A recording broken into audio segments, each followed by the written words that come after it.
나름 열심히 살았다고 생각했는데 정신을 차리고 보니 남은 건 그저 그런 체력, 좁디 좁은 인간관계, 서먹서먹한 가족, 그리고 간당간당한 노후 자금 뿐이신가요? 그럼에도 불구하고 멋지게 나이 들고 살맛나게 사는 시니어들의 노하우가 있습니다. 노후에 겪는 모든 문제나 상황을 생각해보고 막연했던 노후를 조금 더 선명하게 바라볼 수 있는 시간이 되길 바랍니다. 오늘 소개할 내용은 행복한 은퇴 생활을 위한 노후 대책 비법입니다. 남은 건 연금밖에 없다던 김 부장은 어떻게 노후 걱정이 없어졌을까요? 은퇴자들은 말합니다.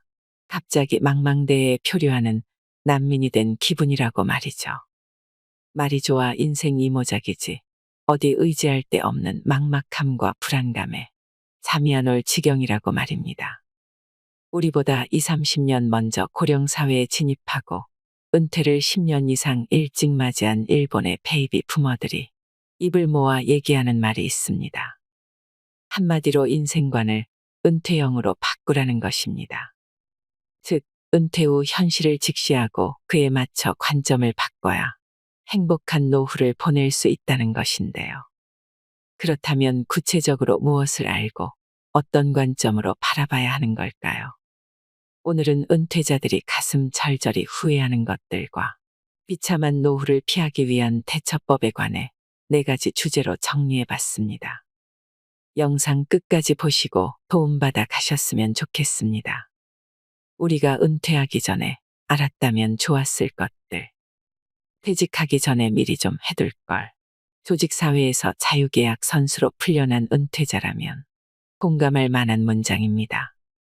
직장에 다닐 때는 몰랐는데 막상 은퇴하고 나니 후회가 되는 일이 한두 가지가 아니지요.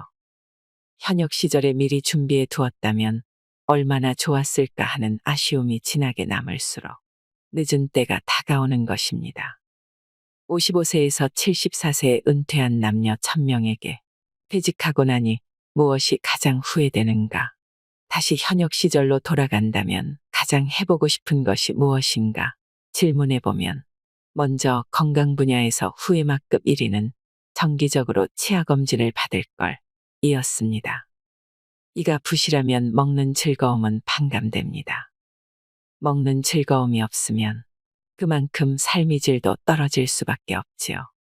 특히 의치 등은 대부분 보험이 적용되지 않아 가게 살림에도 타격이 큽니다.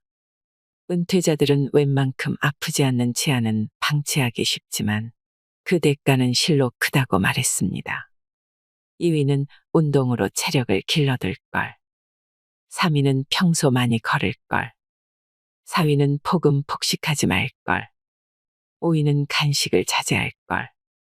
6위는 두발 관리 좀 해둘 걸. 7위는 담배를 끊을 걸. 8위는 나만의 스트레스 해소법을 찾아둘 걸. 9위는 사소한 것에 연연하지 말고 많이 웃을 걸.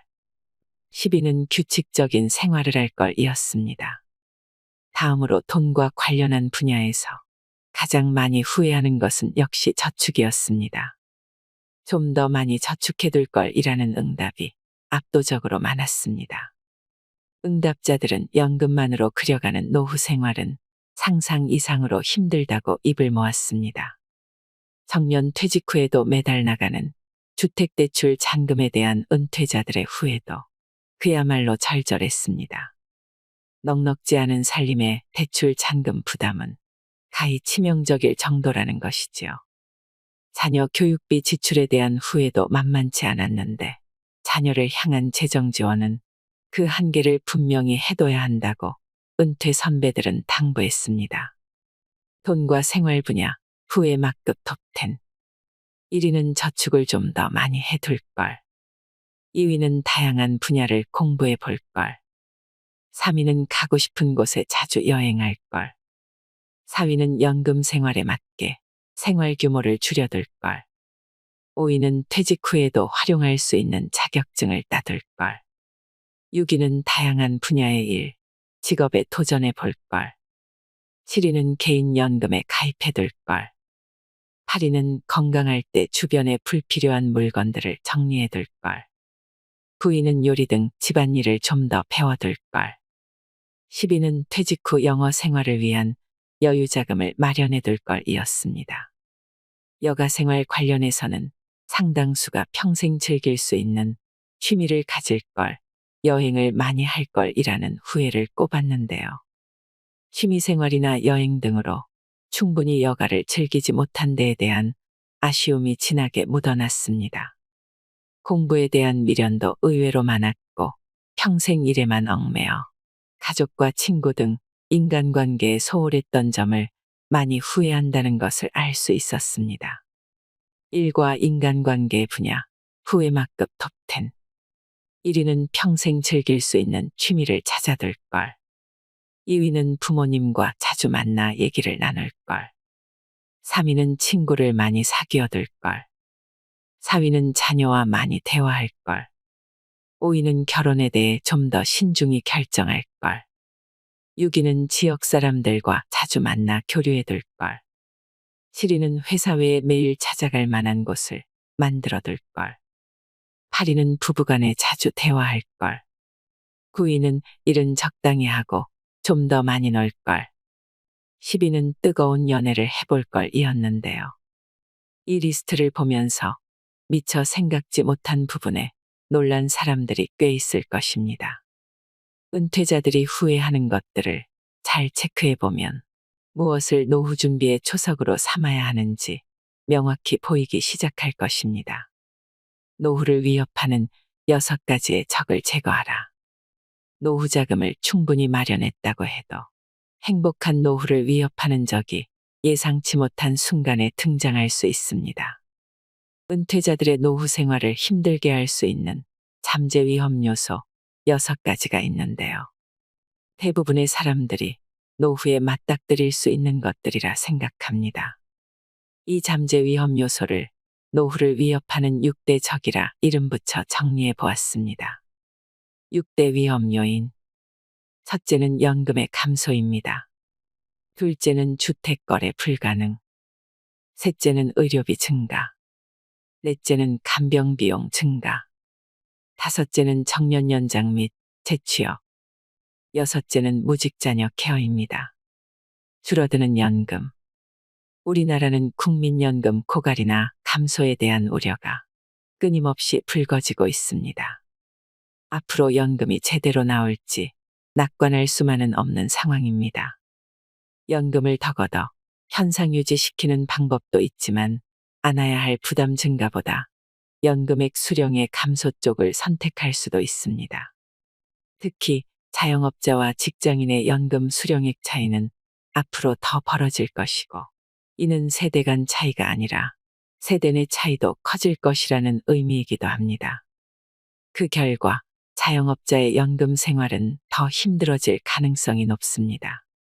이에 대한 대책은 없는 걸까요? 사실상 절약하거나 저축을 늘리거나 이도저도 할 수 없다면 계속 일하는 수밖에 없습니다. 대기업에서 근속한 사람이라면 어떻게든 퇴직금으로 일을 메우는 것이 가능하지만 중소기업 퇴직자 같은 경우는 결국 개인연금이나 노후저축으로 대비할 수밖에 없는 것이 현실입니다. 팔리지 않는 집. 노후에 돈 없으면 집 팔아 마련하면 된다는 말은 일본의 경우 이미 옛 이야기가 된 지 오래입니다. 우리나라도 일본처럼 가게 될 것이라는 전문가들의 이야기가 많은데요. 요즘 노인대국, 일본의 골머리를 썩이는 문제 가운데 하나가 늘어나는 빈집입니다.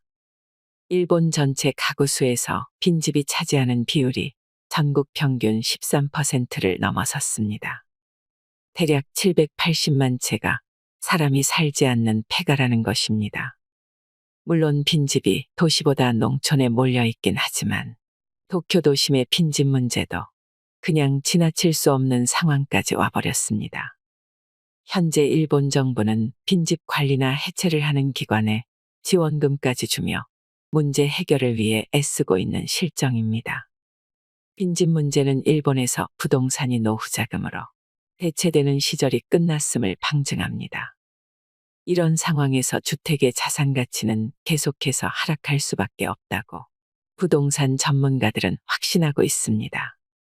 초고령화 사회 진입을 목전에 둔 한국 사회의 부동산 전망도 긴 안목에서 따져봐야 합니다. 증가하는 간병 비용. 요즘의 고급 노인 요양시설 같은 괜찮은 민간시설을 이용하려면 꽤 비싼 비용을 지불해야 합니다. 은퇴 부자나 거액의 연금 수급자가 아니면 입주하기 어렵습니다. 지방자치단체 등이 운영하는 공적 요양시설도 만만치 않은 실정이기 때문에 우리는 결국 간병 문제 해결을 병원이나 시설 간병에서 재택 간병 쪽으로 가게 될 확률이 높습니다. 재택 간병도 혼자서 거동이 가능한 경우 비용이 감당될 수준일 수 있지만 자력으로 배변이 안 되면 요금이 크게 올라갈 수 있지요. 이를 두고 전문가들은 간병 비용이라는 강적을 퇴치하기에 최후의 존엄, 즉 자력 배변을 지킬 수 있는 신체 유지가 가장 중요하다고 강조합니다. 늘어나는 의료비 부담. 우리나라도 일본처럼 고령자의 의료보험 자가부담 비율이 점차 올라갈 확률이 높습니다. 그만큼 고령자에게 의료비 부담이 늘어나는 것입니다. 그러나 전문가들은 우리나라의 의료 재정이 아무리 어려워도 일반인에게 개인 부담을 과도하게 떠안길 수는 없을 것이라고 전망합니다. 그 대신 부담 증가분의 상당 부분이 고액 소득자나 자산가를 대상으로 부과될 가능성이 높다는 것이 이들의 분석입니다. 따라서 일반인이 의료비 증가에 대비한다며 의료 관련 보험을 추가로 드는 것은 권장하지 않습니다. 차라리 그 돈은 저축해 두고 노후 의료비에 대비하는 것이 현명하다는 말입니다. 우리나라의 국민건강보험의 경우 세계적인 수준이므로 민간의료보험을 추가적으로 과도하게 든 건 아닌지 체크해 볼 필요가 있습니다. 청년 연장과 재취업의 어려움. 우리나라의 청년 연장과 재취업의 문은 갈수록 좁아질 전망입니다. 이유는 지원자가 계속해서 늘어나고 있기 때문입니다. 청년 후 재고용이 늘어나고 있다고는 하지만 재고용 시장도 그리 낙관적이지 않습니다. 처우도 냉혹한 것이 현실입니다. 후대접받는 재고용 사원들은 전문성이 부족하거나 현역 시절 자신의 업무 능력을 개발하기보다 사내의 파벌과 인적 네트워크에 역량을 쏟아부었던 경우가 많습니다. 이에 반해 업무 전문성을 가진 능력 있는 고령 사원은 비교적 높은 대접을 받을 수 있다고 하는데요. 따라서 전문가들은 퇴직 전 자신의 능력을 객관적으로 평가해보고 현역 시절 자신의 업무에 전문성을 더 높이는 노력이 필요하다고 말합니다. 또 재취업을 하고자 할 때는 본인이 하고 싶은 것보다 할 수 있는 것에 초점을 맞추는 게 현명합니다. 무직 자녀의 등장. 우리나라에서 부모에게 생계를 기대는 나이든 무직 자녀들이 많이 생기고 있습니다. 캥거루족이라고 하는데요. 자녀가 노후의 새로운 위험 요소로 주목받고 있습니다. 일을 하지 않고 취업에 대한 의지도 없는 청년 무직자가 증가하고 있습니다. 아르바이트로 생계를 이어가는 젊은 사람들도 많지요. 노후에 우리는 무직자녀 리스크를 낮추어야 합니다. 또한 무직자녀를 둔 은퇴 예비군들은 자녀와의 생존 계획을 세워야 합니다. 이를 위해서는 노후자산 감소가 불가피합니다. 나이든 무직자녀들을 둔 은퇴 부모들의 노후 설계는 대대적인 수정이 필요하다는 이야기입니다. 20여 년간 교육비를 들여 성장시켰음에도 불구하고 그 자녀가 장년이 될 때까지 계속 뒷바라지 해야 하는 씁쓸한 현실이 너무도 안타깝습니다. 혼자 사는 힘이 삶의 질을 좌우한다. 노후의 공포는 돈에서만 오는 게 아닙니다. 나이 들어 혼자가 되는 것을 불안해하는 사람이 많은데요. 몸도 마음도 쇠약해졌는데 주위에 아무도 없다는 건 상상만 해도 두렵고 우울해지는 일입니다. 하지만 나 홀로 노후에 대한 불안감은 잘만 대비하면 해소할 수 있습니다. 아니, 오히려 즐거움으로 바뀔 수도 있는데요. 나 홀로 노후의 불안을 해소하는 방법을 돈과 인간관계, 건강 그리고 주거, 4가지로 나누어 정리해 보았습니다. 돈, 수입원과 노후자금 확보가 열쇠입니다. 혼자가 되어도 노후의 연금 수입 하나에만 의지하며 살 수는 없습니다. 최대한 오래 일할 수 있는 방편을 마련하거나 은퇴 후에도 계속해서 수입이 생기는 구조를 만들어 두어야 합니다. 동시에 퇴직 전부터 쓸데없는 지출을 줄이고 가계부를 슬림화하는 것도 그에 못지않게 중요합니다. 그러기 위해서는 첫째, 혼자 사는데 필요한 자금을 산출해야 합니다. 은퇴 후부터 연금이 지급되기 시작하는 시기까지와 그 이후에 필요한 생활 자금을 미리 계산해 보는 것이 중요합니다. 그런 다음 해당 자금을 마련하려면 지금부터 매달 얼마씩 저축해야 하는지 역산해 보세요. 막연히 불안해할 것이 아니라 산출 결과를 보며 고민해야 해결책도 떠오릅니다. 그리고 장기간 수입을 확보할 수 있는 능력을 갖추어야 합니다. 한국의 경우 앞으로 연금 지급 연령이 더 늦춰질 수도 있습니다. 따라서 안정된 나홀로 노후를 보내기 위해 가능한 한 오래 일할 수 있는 체제를 갖춰 놓을 필요가 있습니다. 돈이 되는 자격증을 따놓거나 현재 갖고 있는 기술과 전문성을 업그레이드 하세요. 또한 집에서 홀로 시간을 즐기는 법을 찾아야 합니다. 집에서 혼자 무엇을 해야 즐거운지 아는 것을 나홀로 노후를 보내는데 없어서는 안 될 중요한 자산입니다. 소소하거나 남이 보기에 조금 유치한 취미생활이라 하더라도 나홀로 노후에는 남의 눈을 의식할 필요가 없다는 장점이 있습니다. 혼자서 마음껏 즐길 수 있는 데다 돈이 많이 들지 않는 취미생활이라면 생활 비전략 효과까지 있습니다. 즐거운 취미생활은 나홀로 노후를 훨씬 살맛나게 만들어줄 것입니다. 인간관계. 먼 친구보다 가까운 이웃이 더 중요할 수 있습니다. 긴급 상황에 기민하게 대응 가능하다는 것은 성공적인 나홀로 노후의 핵심 요소입니다. 일상에서 일어나는 사고나 건강상의 위급한 상황에서 당장 도움이 되는 사람은 나와 가까운 곳에 살고 있는 이웃일 가능성이 높습니다. 평소 집 주변에 사는 사람들과 잘 사귀어 두면 곤란할 때 혈육보다 더 기묘한 도움을 받을 수 있습니다. 그런 이유에서 이웃에게는 반드시 먼저 인사하는 것이 좋습니다. 요즘에 우리는 이웃 주민과 인사를 주고받지 않는 경우가 많습니다. 하지만 상대가 먼저 밝게 인사를 건네는데 그것을 무시하거나 불쾌해할 사람은 없습니다. 가볍게 주고받는 인사가 이웃들과 거리를 좁히는 계기가 되어줍니다. 지역 행사에 적극 참여하는 것도 좋습니다. 어느 날 갑자기 지역 주민 활동에 얼굴을 불쑥 내미는 것은 상당한 용기가 필요한 일이지만 용기를 내어 뛰어들어 보세요. 그것이 당신의 노후 인적 네트워크를 넓혀줄 것입니다. 건강. 장기 입원 환자 신세만은 피해야 합니다. 나홀로 노후의 가장 큰 적은 질병입니다. 가능한 한 병원이 아닌 집에서 오래오래 생활할 수 있도록 건강에 세심한 주의를 기울여야 합니다. 장기로 입원하게 되면 수입이 끊겨 의료비 부담이 더 커질 수도 있습니다. 평소 건강한 생활 습관을 유지하면서 장기 입원하는 상황이 발생하지 않도록 미연에 방지하는 것이 현명합니다. 그러기 위해서는 일할 수 있는 건강한 몸을 만들어야 합니다. 건강은 노후 생활의 중요한 자산입니다. 올바른 식생활과 꾸준히 운동하는 습관을 갖도록 노력하세요. 늘 몸에 좋은 것만 먹을 수는 없지만 담배나 술과 같이 건강을 해치는 것을 피할 수는 있습니다. 조깅이나 걷기, 헬스 등 꾸준히 할 수 있는 운동을 찾아 평생 지속할 수 있도록 건강한 생활 습관을 들이는 것이 중요합니다. 주거.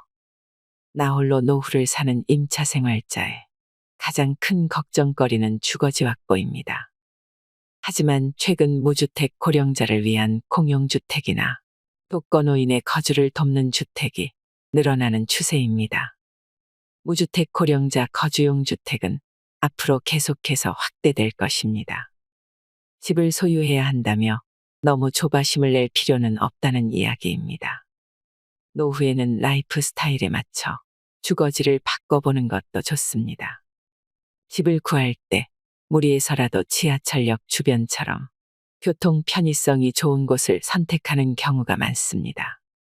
하지만 퇴직 후 직장까지 통근할 필요가 없게 되면 그 외 지역으로 거주지를 옮기는 것도 좋은 선택입니다. 퇴직 직후에 할 수 있는 일이나 내 생활에 맞춰 주거 계획을 미리 세워둘 필요가 있습니다. 60대에 반드시 이것을 해둬야 후회하지 않는다. 은퇴 후 새로운 인생이 시작되는 60대. 인생 2막을 앞둔 사람들은 어떤 자세가 필요할까요? 60대는 기존에 살아온 방식에서 벗어나 자신만의 삶의 방식을 정립하고 생물학적인 노화를 받아들여야 하는 그야말로 대격변의 시기입니다. 이 시기를 어떤 마음가짐으로 임하느냐가 행복한 노후를 결정짓는 것이나 다름없습니다. 오늘은 60대에 꼭 해두어야 할 일 17가지를 소개해 드리겠습니다. 이것을 이정표로 삼아 노후 대비를 하는 건 어떨까 하는데요. 첫째, 20대에 하고 싶었던 것을 실천에 옮기세요. 60대가 되면 지금까지의 인생을 한번 되돌아볼 기회를 가질 필요가 있습니다. 그 중에서도 젊었을 때 품었던 꿈을 다시 되새겨 보는 것이 중요합니다. 그 꿈이 인생 2막을 풍요롭게 하는 원천이 될 수 있기 때문입니다. 이제 와서 뭘 다시 할 수 있겠어라고 생각하는 사람과 이번에야말로 하고 싶었던 것을 시작해 보자라고 생각하는 사람의 인생은 다를 수밖에 없습니다. 둘째, 친구 관계를 재정립하세요. 은퇴 직후에는 지금까지의 친구 관계를 재정립하는 것도 중요합니다. 60대 이후의 삶에 친구는 중요한 요소입니다. 그동안 연락불통이었던 친구가 있다면 용기를 내서 먼저 손을 내밀어 보세요. 50대까지는 동창회 자리에서도 경쟁의식이 발동하지만 환갑이 지나면 친구 사이에 또 다른 역학관계가 만들어진다고 합니다. 같은 시대를 함께 싸우며 살아낸 전우의 느낌이랄까요. 그런 친구들과 시간을 같이 보냄으로써 그간 잊고 살았던 소중한 추억을 이끌어낼 수 있습니다. 그러한 시간을 즐기기 위해서는 친구를 만드는데도 노력을 기울여야 합니다. 그럴 필요가 있을까 하지 말고 일단 먼저 다가가 보세요. 여기서 한 가지 이해할 점은 친구를 만들 때 처음부터 연령에 제한을 두지 말라는 것입니다. 젊은 친구의 감성이나 지식을 접하는 것만으로도 당신의 감성과 지식이 연마되어 갈 수 있습니다. 셋째, 이 정도면 됐지 않은 생각을 떨쳐내세요. 이 정도면 됐지, 더 뭘 하겠다고 하는 생각도 버려야 합니다. 인생에는 밀물과 썰물이 있기 마련입니다. 하지만 그렇다고 60대가 벌써 썰물 때라는 이야기는 아닙니다. 사회에서 얼마든지 자기 역할을 할 수 있습니다. 과거에는 하고 싶은 것이 있어도 가족을 위해 혹은 시간이나 재력 그리고 돈의 제약 때문에 스스로 포기하곤 했었다면 자유로운 몸이 된 은퇴 후에는 얘기가 다릅니다. 조금 무리를 해서라도 뭔가에 도전해 보세요. 새로운 역할을 찾는 것을 넘어서서 인생 자체가 변할지도 모릅니다. 넷째, 배우자와의 관계를 다시 생각해 보세요. 지금까지 결혼 생활을 되돌아보면서 이 사람과 함께 무덤까지 갈 수 있는지 진지하게 한번 생각해 보시길 바랍니다. 60대가 이혼을 택할 수 있는 마지막 시기라는 말이 있습니다. 앞으로 남은 인생을 누구와 함께 걸을 것인가 떠올려 보세요. 결혼의 의미를 다시 생각하면서 배우자와 앞으로의 관계에 대해 진지하게 대화하는 기회를 가져볼 필요가 있습니다. 다섯째, 과거에 얽매이지 마세요. 행복한 노후를 바란다면 과거에 사로잡혀서는 안 됩니다. 특히 은퇴 후에도 여전히 과거에 일했던 회사의 명함을 들고 다니는 사람들이 있는데 이것은 결코 바람직하지 않은 행동입니다. 제2의 인생은 사회적 지위가 아니라 인물의 됨됨이로 평가받습니다.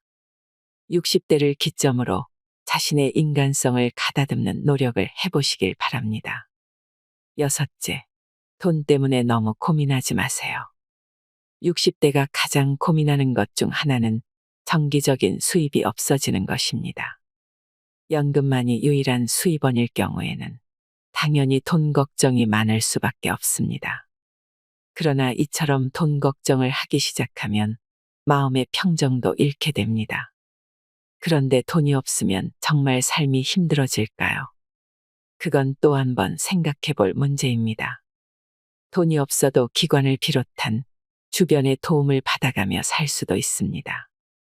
돈에 대한 생각을 조금만 바꿔도 돈 걱정이 꼬리에 꼬리를 무는 돈의 저주에서 풀려날 수 있습니다. 한 발 더 나아가 은퇴 후에도 새로운 돈의 흐름을 창출하는 것도 가능합니다. 자신이 잘하는 것으로 다른 사람을 즐겁게 해주는 것이 돈이 될 수도 있습니다. 이런 것이 무슨 돈이 되겠어? 라는 생각은 버리시길 바랍니다. 당신이 일하며 살아온 30여 년이란 인생의 역사가 있기 때문입니다. 육아기술, 전문 지식, 생활경험, 외국어 능력 등 은퇴자들의 역량은 생각보다 매우 훌륭합니다. 그것을 어떻게 돈으로 전환시킬 수 있을지 생각해보는 적극적인 사고방식이 필요합니다. 일곱째, 나만의 취미를 가져야 합니다. 취미를 갖는 것도 행복한 노후를 영위하는 데 중요한 부분입니다. 이제까지 남들 눈치 때문에 하지 못했던 취미가 있다면 그걸 이제 해보는 것입니다. 재미나는 것을 찾아서 적극적으로 일을 벌여보세요. 그 일이 어떤 것이든 당신의 인생을 분명 두근거리게 해줄 것입니다. 이때 명심할 점은 일반적이고 보편적인 상식에 얽매이지 말고 창피하더라도 일단 시도해보는 것입니다. 여덟째, 젊은 친구를 사귀어 보세요. 젊은 친구를 사귀기 위해서는 우선 스타일부터 바꿀 필요가 있습니다. 과감하게 20, 30대 젊은이들의 감각을 배우고 경험해보는 것도 나쁘지 않습니다. 또 자신은 젊은이들과 수다를 떨 수 있는 사람인지 그렇지 못한 사람인지 자문해 보는 것도 필요합니다. 젊은 사람들이 기피하는 노인들은 내 말이 항상 맞다고 자신의 경험을 들이대며 주장하는 고집스러운 부류입니다. 전 세계 국가를 불문하고 공통적으로 가진 특징입니다. 옛날에는 이렇게 했다. 예전이 좋았다는 등 과거지향적인 화제보다 이거 참 재미있을 것 같다는 식의 호기심 어린 태도로 젊은이들과도 공감하고 교류할 수 있는 적극적인 자세가 필요합니다. 아홉째, 부모님이 돌아가셨을 때 나이를 세지 마세요. 60대가 되면 자신의 부모가 몇 세 때 돌아가셨는지 떠올려 보는 사람이 많다고 합니다. 사람의 수명은 모두 제각각입니다. 나의 부모가 60대일 때와 내가 60대인 지금은 분명 많이 다릅니다. 심지어 부모님이 돌아가신 나이가 되면 본인 또한 이제 언제 죽어도 여한이 없다고 말하는 사람들이 있는데 언제나 오늘이 새 인생을 시작하는 날이라는 마음으로 사는 인식의 전환이 필요합니다. 열째, 여행에 적극 나서야 합니다. 일상을 벗어나 멀리 여행을 떠나는 것은 우리가 그려보는 행복한 노후 이미지에 자주 등장하는 요소입니다. 매일 반복되는 단순한 일상을 보내다 보면 머리가 둔해집니다. 과학적으로 자극적인 순간을 자주 경험하는 것이 반복되는 인생을 흥미롭게 해줍니다. 집에서 보내는 하루와 타지에서 보내는 하루가 전혀 다르다는 것은 굳이 말하지 않아도 다들 잘 알 것입니다.